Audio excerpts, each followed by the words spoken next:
Joe, Georgia versus Mississippi State. Mississippi State coming off their first win in the SEC with Jeff Lebby.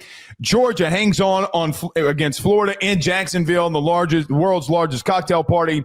When you preview Mississippi State and Georgia, what are your thoughts? Georgia is a 7.5-point favorite in this game, which is kind of surprising.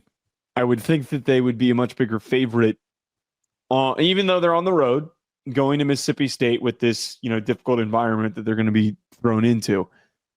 Blake, I think that this needs to be the game where Georgia wins and they win confidently. I understand that Mississippi State has been a far more challenging team than everybody expected them to be this year. But Georgia can't have another game where they're winning a close one. I don't think it's going to happen.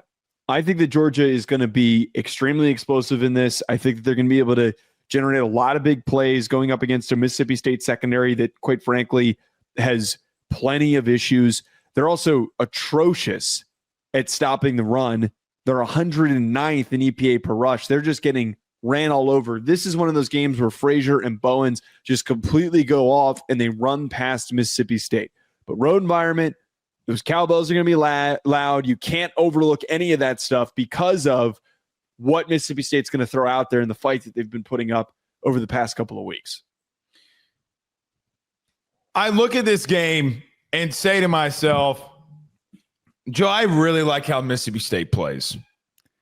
I know they're not winning. I know they've had issues. They've gotten better.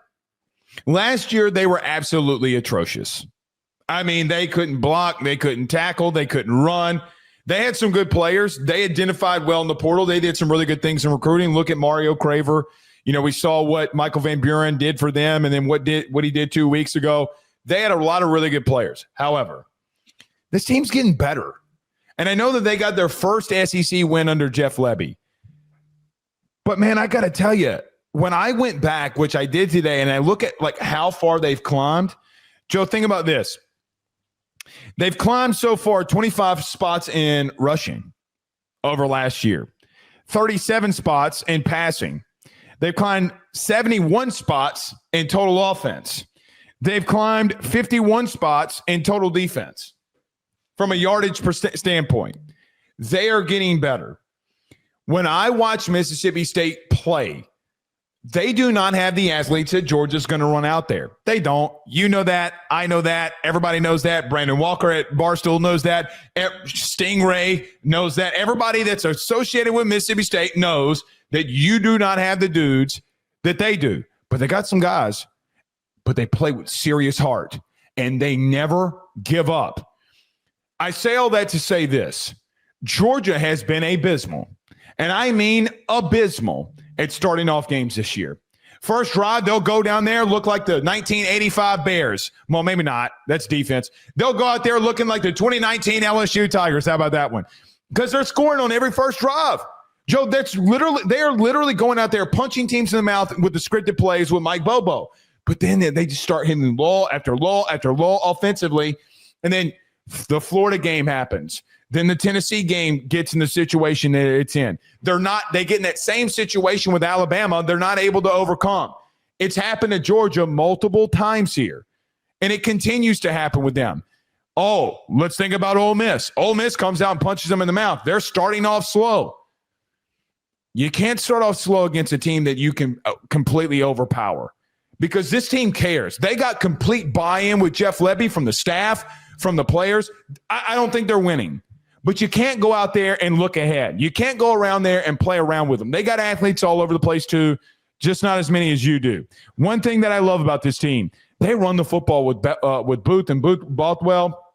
They're very effective. They're very physical. But, Joe, when I preview this matchup, as much love as I want to give Mississippi State, they can't stop the run to save their lives. They have been beat up in their front seven. They're 94th in the country in run defense. This is exactly what Georgia wants to come in here and do, is line it up with Bowens, with Frazier and the boys, along with Stockton and some RPOs and some zone reads and veers, and they want to run it right at you. It's just they're not ready for this, and they're not ready for Georgia to come right at them and go downhill, which is exactly what they're going to do. It's exactly what Arkansas did for a lot of points and times in that game. It's just a bad matchup for them because their biggest weakness is Georgia's biggest strength right now, and I think this might be the week that Georgia starts off hot. But I love the way that Jeff Lebby and this team has rallied behind them. They're getting better. But, man, I just think it's going to be way too much. The one pivot point in this game that I think is really interesting to track, Mississippi State's offensive line has been atrocious. They allow a lot of sacks. They've allowed 29 so far this season. It's been their biggest weakness, and quite frankly, it's really hurt them. It's caused them to go down in games at times, and it's hindered some really nice performances from Blake Shapen. We have talked about multiple times that Georgia's pass rush is not good.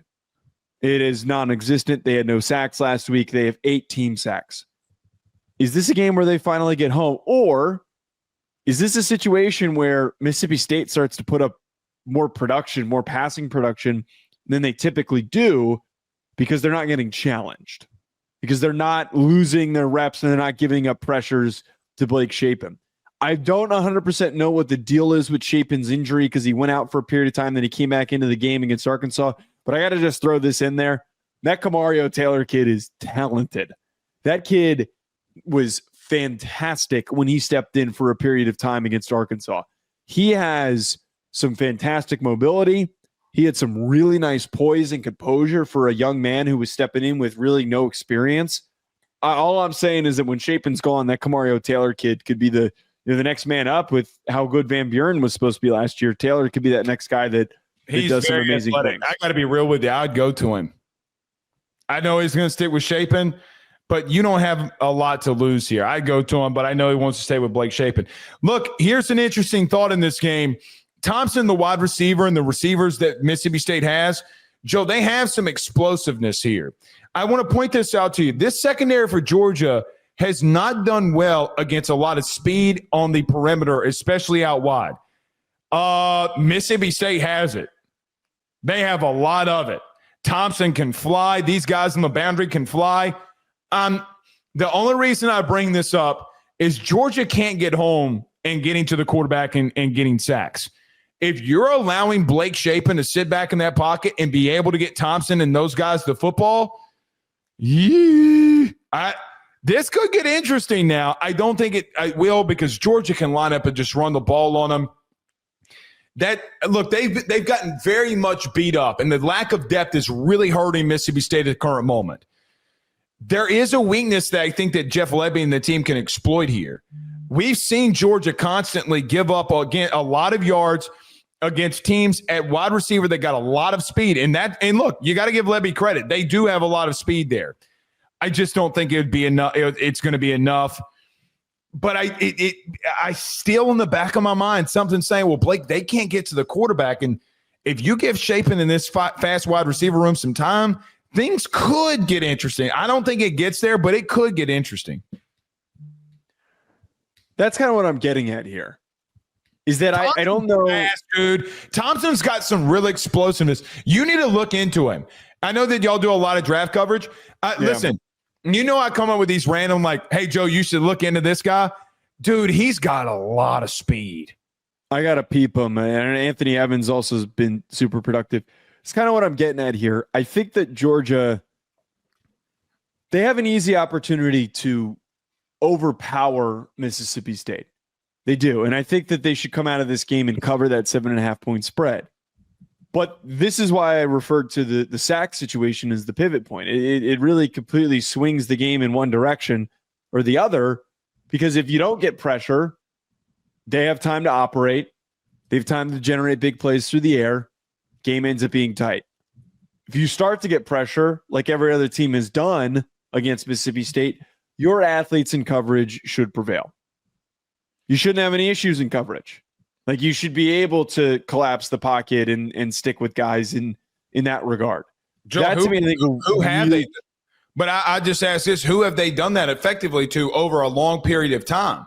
They haven't. The games that they have gotten pressure have been in matchups where they've played teams with bad offensive lines. Like, whenever they faced a team with an average offensive line or better, are the games that they haven't gotten home. So, like Mississippi or Ole Miss, Florida last week was an example of that. Alabama was an example of that. Whenever they've faced a team that was at least average. Now, listen, you said something about Ole Miss. Tempo really hurt Georgia early. Yeah. Lane literally came out and said that, listen, the tempo and the tempo stuff that I use came from Jeff Lebby and it came from Art Briles on why we do it. How much are they going to implement this, and how much of a big factor is it going to be here? It could be a big one. Look, Georgia's going to have to go get some pressure. I got to be real. I think Glenn needs to start sending some heat.